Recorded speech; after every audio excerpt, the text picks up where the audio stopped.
Good evening, Juanita Phillips with ABC News.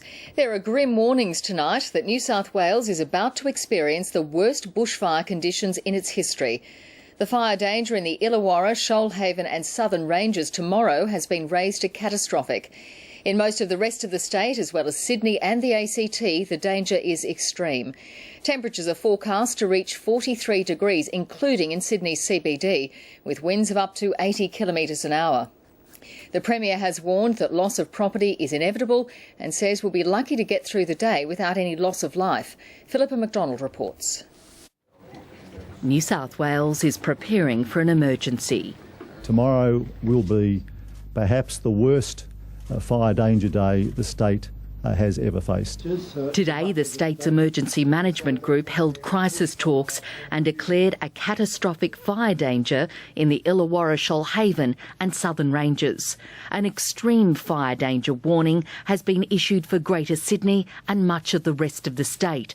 A severe warning is in force in the Far West, South and Hunter regions. Not being where the fire danger is your safest option. Near Gunning, north of Canberra, a firefighter has suffered burns in a grass fire. In Ara, near Wagga, residents have been sent emergency alerts. A grass fire there is burning out of control and firefighters and air cranes are trying to protect properties. Throughout the state, it's estimated 90 bushfires are burning across areas rich with fuel. You will see ember showers ahead of the main fire front that can project many tens of kilometres, 10, 20 kilometres. In the Illawarra, Shoalhaven, holidaymakers, particularly campers, are being urged to pack up and leave tonight or at the very latest early tomorrow morning. National parks are being closed there and access to recreational areas will be restricted.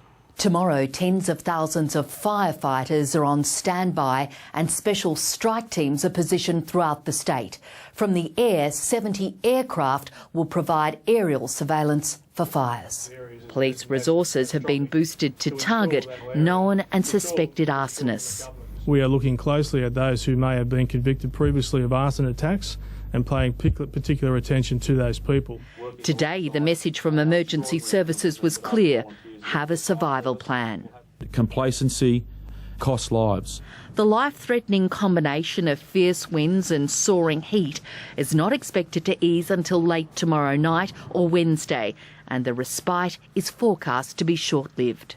Unfortunately, we are expecting a return to hot conditions again by Friday and very hot on Saturday again. The proximity of the bush is tonight proving nerve-wracking for many. When I saw the predictions of the weather tomorrow, I thought, gosh, bushfires are much more intense than they used to be. Look after your elderly friends and relatives. Now is a really good time to telephone them or drop by and see how they're getting on. Work Cover 2 is reminding employers they have a duty of care and have recommended work outside with little shelter to be postponed. But for many, it will be an anxious night. Philippa McDonald, ABC News.